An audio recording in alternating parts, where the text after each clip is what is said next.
meron tayo ditong anong bang tawag dito is durian. So nabili ko siya mga madibuda pa di sa palengke na 150 pesos. So first time lang namin makakatigil dito kasi wala naman ditong durian sa Bicol namin.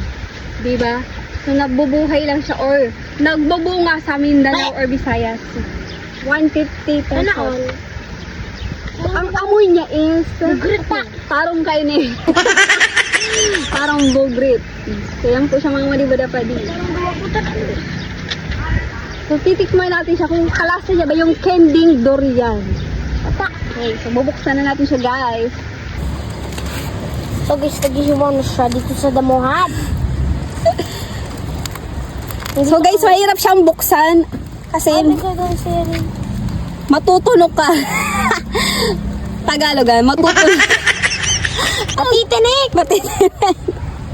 So, ang hirap po niya, guys. Kasi may So mga guys, tinik. nandito kami sa ilog, guys. Nandito kami. Ay! Subits. Maka naghihiro. Huwag pahiro ng video. Mahiro ka ng video. Ay, madi! So, ayan guys, bubuksan na natin siya. Hirap-hirap niyang buksan. Struggle and life para makauna durian. Oh my goodness. Ay, subok lang. Dapat may pang ano pala. May pang hawak protection para hindi ka matinik. Hirap naman kainin ito. Parang ayaw niya na magpakain. So, open na natin siya. Aray. Masakit siya. Makatusok, guys. You guys, Adi? Sorry. Tignan mo. Pigano ko nga niyan. Adi? Ayan na. Siguro nakat na yung part nito, guys. Hindi ko lang alam kung hinog na siya o hilaw pa. Pero sabi ng tindera, hinog na daw siya kasi mabaho na.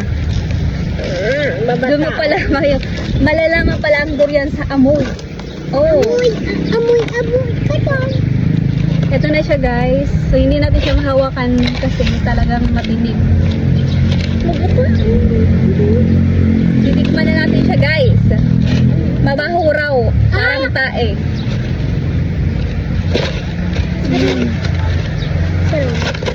Masarap siya. So, ang lasa niya, guys, masarap. Kasi yung amoy niya lang talaga. Pero mas masarap yung candy. Matamis. Creamy.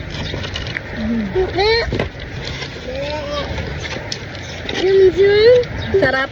Kalasa niya yung kamagong. Ako manani.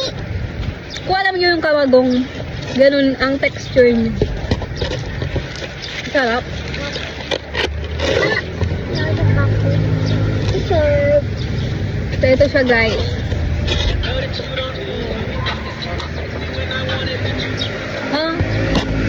So, pawatay natin dito sa dalawa. Ayaw nila. Masarap siya na hindi mo malaman. So guys, ngayon is nag-vlog si Ayaw nila. Durian. Durian na siya, guys. Ayun.